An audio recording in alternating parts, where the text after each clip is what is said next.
Welcome to the special St. Patrick's Day edition of the Church Communication Podcast, brought to you by Katie and Daryl. So today we're brought to you by Tidely. Tidely exists to help the local church thrive by providing mobile giving and church engagement apps that help connect people on the go. But what we're super excited about is the church app platform specifically that helps you engage with people in your church. You can use it to take interactive sermon notes. You can listen to messages on the go. You can access small group material, check your prayer list, and do a whole lot else. You can go to churchcommunications.com/free app. Again, that is churchcommunications.com/free app to check out this amazing offer where you can get a church app free for a full year. No setup, no monthly, for a full year, guys. So go check that out. Yeah.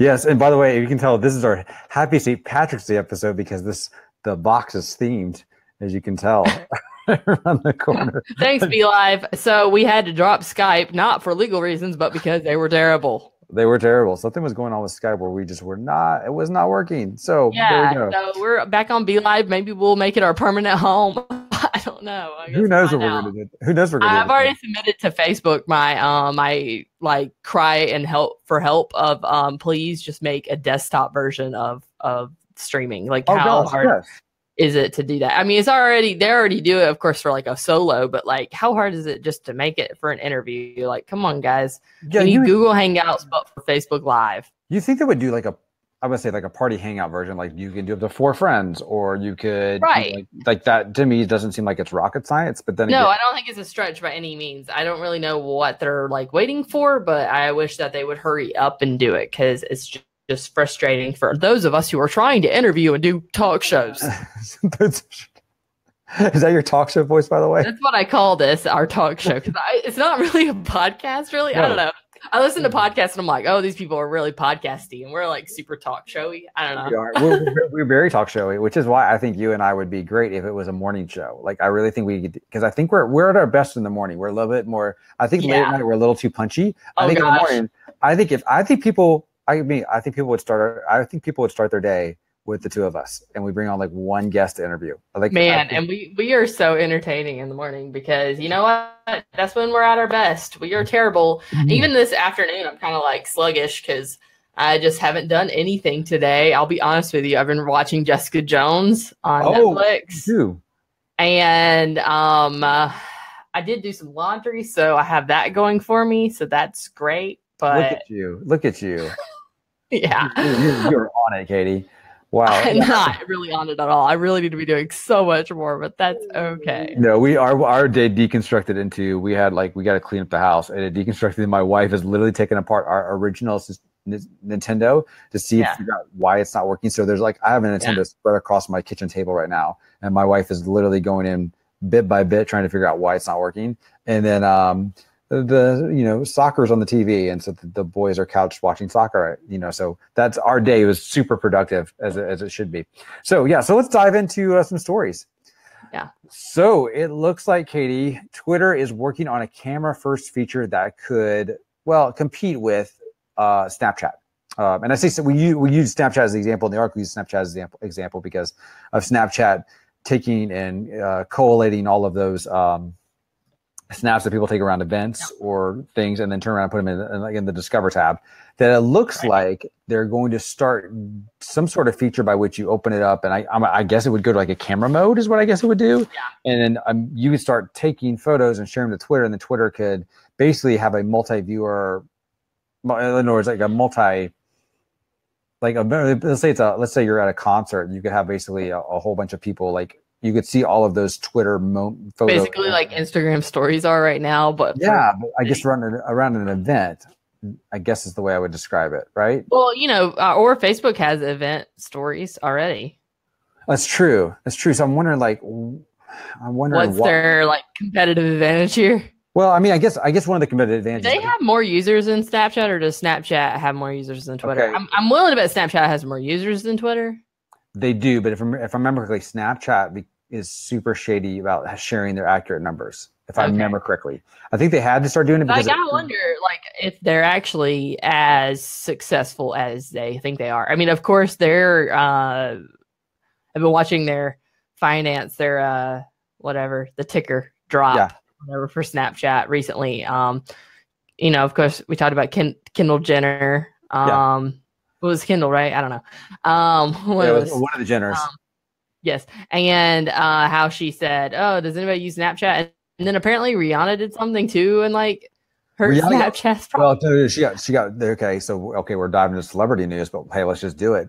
That's what we're here for. Snapchat did a poll about something about her and Chris Brown, and it was inappropriate. I'll phrase it like that. It was why would you ever put those two people together ever again? Why would you do that? And so I think Snapchat may have more users than Twitter, but what Twitter is known for, I think you and I talked about this before, is that when I'm thinking I am watching, okay, a good example. Last night, the number 1 seed lost to the 16th seed in the NCAA tournament.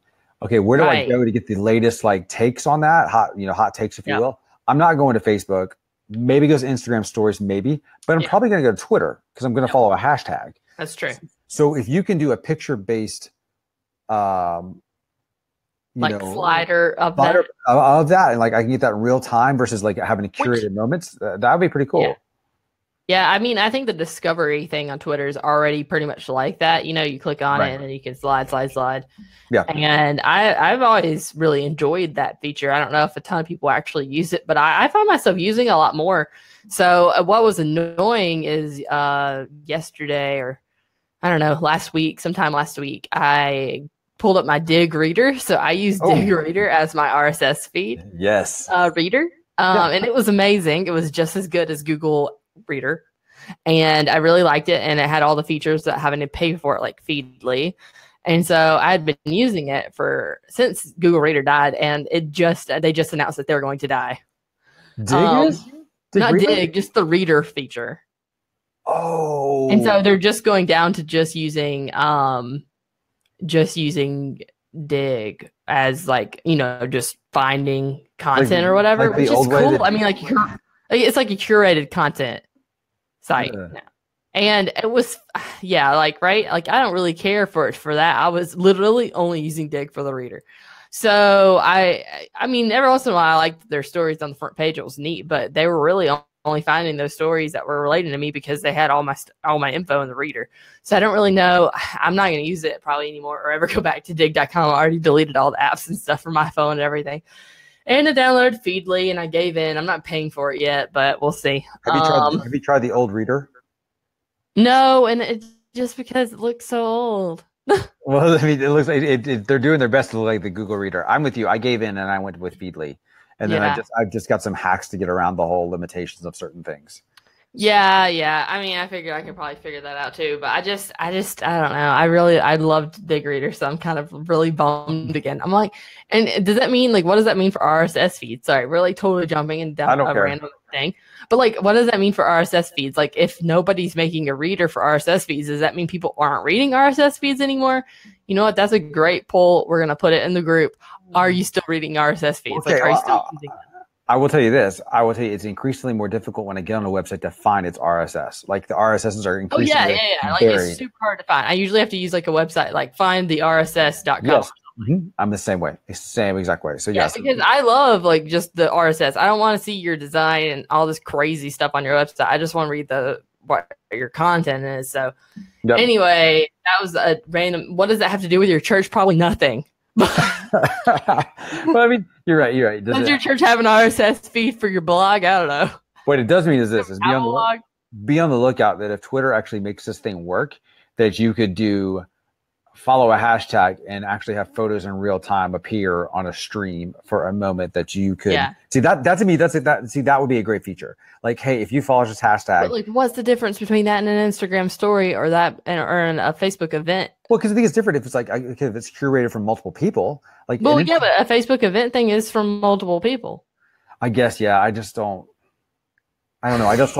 Here's the problem. I don't feel like an Instagram hashtag. I don't, and maybe it's just me. I don't think of Facebook that way. I don't think of Facebook of like, I mean, I don't know. I don't think it's not using it as much as I don't. millennials are. I use it for this group, and that's pretty much the only thing. I use it for this group and to check on our church and make sure nothing's burning down. You're just A 40-year-old man using Twitter. I'm just I don't even use Twitter much. I don't. I think it's like mostly like robots. Speaking of robots, let's move on. Check out that segue there, kids. It looks like we're. Uh-oh.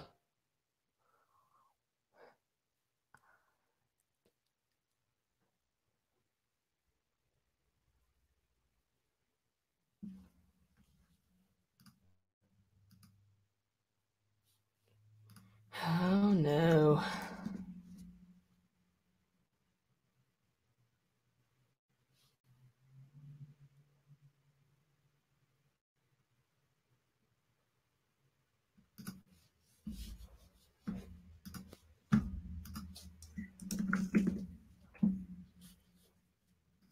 Comment if you can still hear and see me. He went bye-bye. Yes, he did, Jared. You are correct. Did you like how it went? Like, uh-oh. We'll see if he comes back. Bring him back. Why would we want to bring Daryl back? Psh, you don't want to just hang out with me? And then there was one. You're right, Karina. It's just me. What if I finish out this whole podcast by myself? We'll see what happens. He may come back. They still see me. All right. Well, while we're waiting on Daryl, if he comes back, we'll pray about it. We'll hope for it. We're going to go ahead and talk about social bots. So social bots, they are, is Daryl coming back? Sorry. I got like a notification that was like saying something. Okay. Well, so we'll continue on and hope that Daryl comes back very shortly because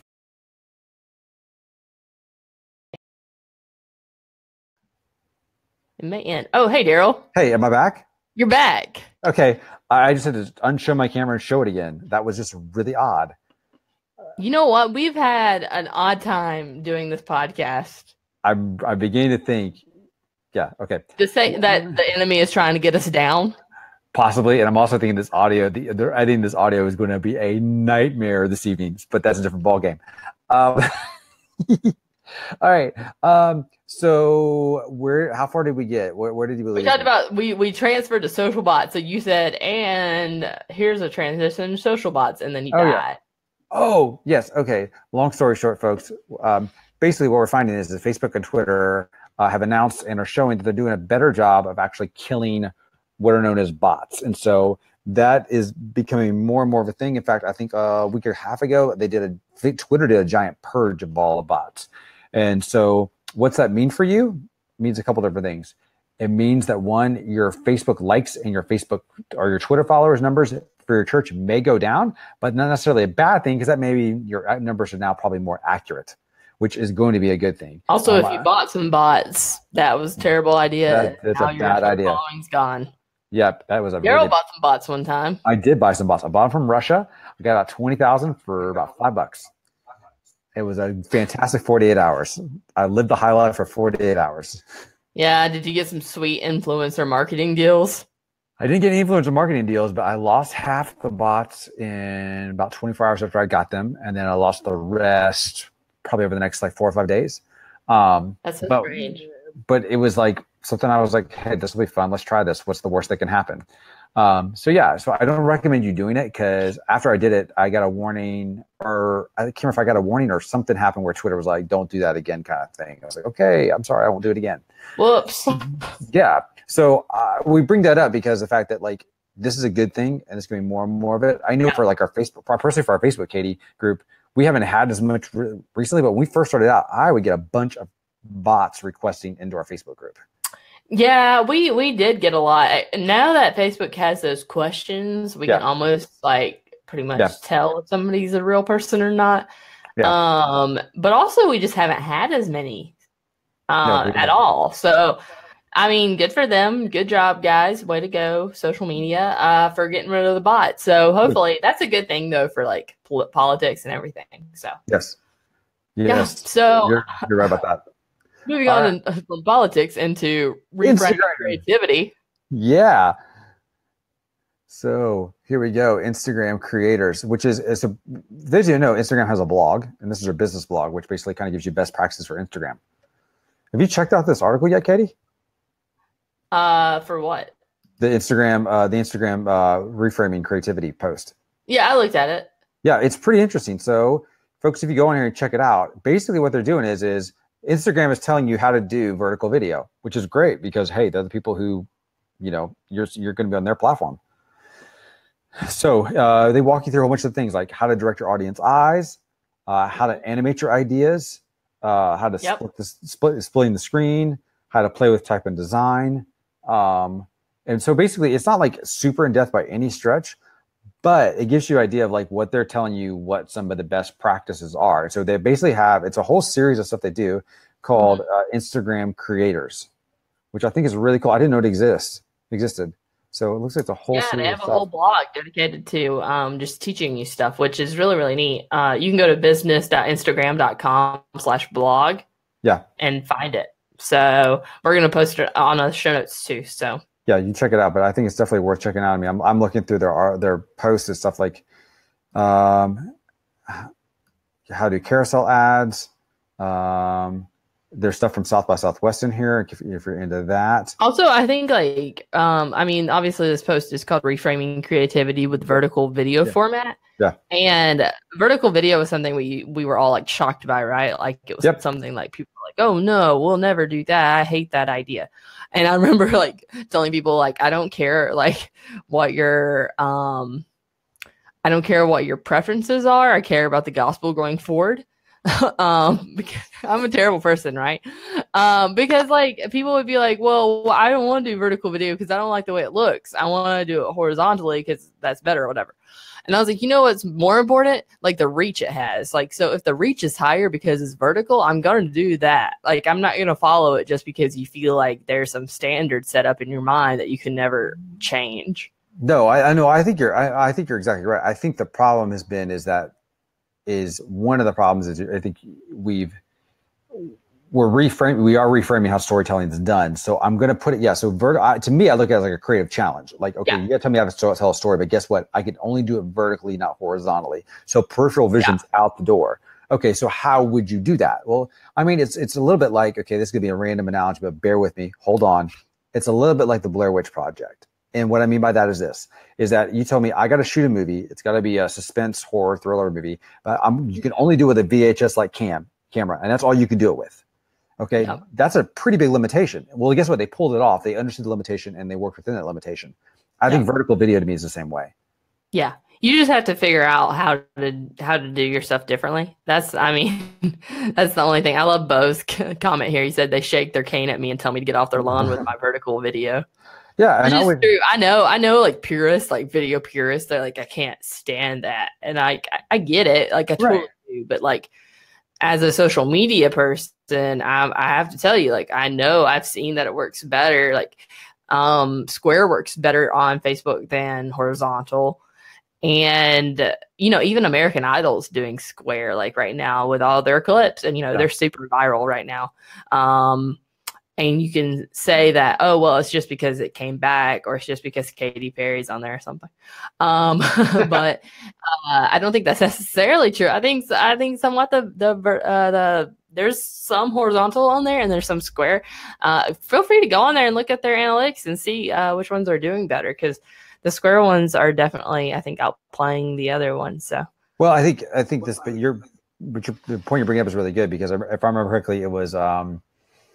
I think there was, I can't remember who it was. Somebody was interviewing Casey Neistat, and Casey Neistat was saying, like I have, at that time he had like, I think 3 million followers on YouTube. And he was like, look at Vogue magazine. They only, or Vanity Fair or something like that. They're like, they only have 100,000 and they're a multi-million-dollar publishing company.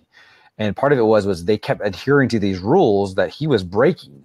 He's like, I'm not going to follow your rules. I'm going to do this because I know what's best for the context of which the video is going to sit on it. And I think that goes back to a larger problem is I love my video people. Okay, let me first clearly say that. Specifically, I'm referring to our people who work on our team. I want them to know that. But they oftentimes, when they get in the moment of creating video, they forget what the context of how the video is going to be used. And when they do that, it's like creating this great meal, but forgetting the plate that it's going to be served on.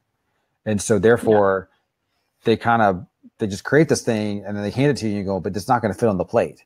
So if you think with the plate and the table and all the stuff in mind, then all of a sudden the cohesion is so much better. Right. Okay, so last article we got, and this is from Web Designer Depot, and it is Great Questions Lead to Great Design, a guide to the design thinking process. So what this is, and by the way, these questions are for those of us who probably wear multiple hats, or you probably are the video producer, you're the designer, you're the social media person. This article, and even if you're not those things, this article is great in terms of figuring out how to create and design solutions for problems that and I would put in the context for you how your church or ministry may need to have solved. So it's really great because it talks through the fact of like a lot of us fear that we're being annoying with people when we start asking questions, especially lots of questions. And so it's figured out, hey, what are some of the questions we can ask? How do you do it? How do you do open-ended questions? So walks you through all that. Walks you through versus how you do closed questions, which it seems like really basic, but if you think about it, it even breaks down the anatomy of a good question. Because one of the things that I think a lot of us don't do a lot is when we're in that situation is we don't ask a lot of questions when we're in the process of designing something for ministries. We just listen, assume we got all the information we need, and just head out the door without asking all the right questions on the front end. So it walks through, it's a pretty long article. It walks through questions, good questioning, questions for deeper understanding. So basically it's walking through the entire design process, design thinking in regards to the questions that you ask. So it's a good article. You should check it out. I'm scrolling through. It is a long article, but it's really good. Long article. Yeah. I like that it has the why. Yep. Like, basically like make sure that you ask why we're doing it over and over again. Like people don't buy products in our online store. Why? Because they don't complete the purchase. They drop off. Why? Because they abandon their cart. Why? Because the cart is showing shipping details and we think that's too long. I don't know. So, it's the 5 whys method. Yep. It's a great method. It will annoy people, but it's a great method. Yeah. It will annoy them. So I'm going to do a new segment that I'm stealing from a podcast. And it's called, I know, I'm just like throwing this out here. So it's called, I'm going to lift this up, Like a very Christian. I wish I could play some like sweet worship music. I should go get my guitar. I just want to lift this up. So basically we're going to talk about some things that we love in Christian culture and also in secular culture. Okay. Right now that we're enjoying. So the first thing is Good Christian Fun, which is a podcast that I'm really enjoying. Who knows how long like our actual segment of lifting things up will ever last. Probably next week I'll forget about it. Yeah. But Good Christian Fun is such a funny podcast. It's just talking about Christian culture and like Christian movies and Christian like things that we've done that were like, maybe that was questionable. We should have done it or something. I don't know. It's really funny. Right. I've really enjoyed it. And then also the Bible Binge is also a new podcast. And they just talk about different stories from the Bible, like not from a theological standpoint, but just from like, we're two normal people and we're going to talk about this story. And I've just been really enjoying it. So I just wanted to tell you all about it. And maybe you could watch and listen, or not watch, you'd listen to them in your car after you listen to us, of course. Yes. And just laugh along. You can get your education and your laughter on at the same time. That is awesome. All righty. So you got 2 podcasts. You said Bible Binge, is that, and Good Christian Fun. That's the one we. Yep. All right. Well, there you go.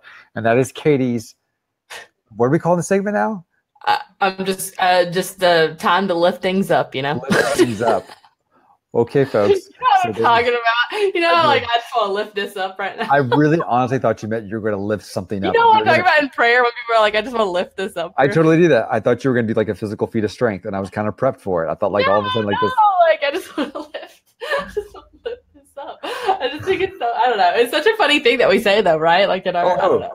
No. Like my church, my home church, they would always do they would go through the prayer request list and they would say, right, any unspoken that need to be lifted up, and literally the entire congregation would just lift their hand up. I'm going, we've got a lot of unspoken prayer, and that's what they would do. It's just tradition. Gotta lift this up. Sorry, I'm making fun of our culture, but I mean, let's be honest here. It's funny, like if you think about it outside of like normal. No. I will tell you I will tell you one thing I'm enjoying. It's the article by The Atlantic. It's their cover story in regards to evangelicals in the age of Trump. And it's a really well-written article. That's a good one. I read it too. It's a really well-written article. It's one by which I think he's pretty fair. I don't think in any way he's maligning bias on either side. This is somebody who is a believer who wrote the article, which I think is great because they, in terms of having a good background, but they walk through the history of how we kind of get to where we're at. And I definitely think there's a bent to it, but I think if you go in there with open mind, I think it's a really well-written article in the Atlantic. So you should check that out. So that's some leisurely Saturday reading for you. So there you go. Some chill Saturday reading. So go Katie, read that chill Saturday article and then go listen to good Christian fun. Exactly. Hey, Katie, do you have anything coming up, say around April 19th or 20th? I feel like I'm going to be busy, but I can't remember why. Because you may be at the Big Idea Conference in Nashville, Tennessee. Probably going to be there. Yeah, I was thinking about going to it. With a bunch of your friends. So those of you who know, our church is putting on a conference and we're the hosts. So Katie and I will be on stage, saying hi to people. Our church is putting on Brentwood Baptist, and so they want to put on this communications conference. So we said, yeah, it's a great idea. We'll help out. So we're doing this conference. We're going to have 20 plus breakouts.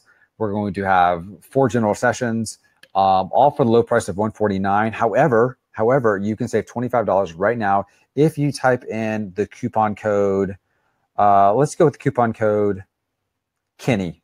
Kenny, Kenny. If you type the name Kenny in all caps, you will get $25 off the price of the car. So it's $125 to come to this thing, 2 days. It's gonna be really good. And we're gonna talk about this sort of stuff, and Facebook's gonna be there, and many other very talented people are going to be there, and we're just really pumped and excited. We're gonna have a video and design and digital, so it's a wide breadth of stuff. So also the future of the church in general, we're gonna talk about that, and we're some light subjects. We're also gonna have tacos. We are gonna have a taco bar. We're super excited about that. Yes, a taco bar. Just come on out, Yeah, exactly. All right, Katie, I think that's it. You got anything else you want to cover?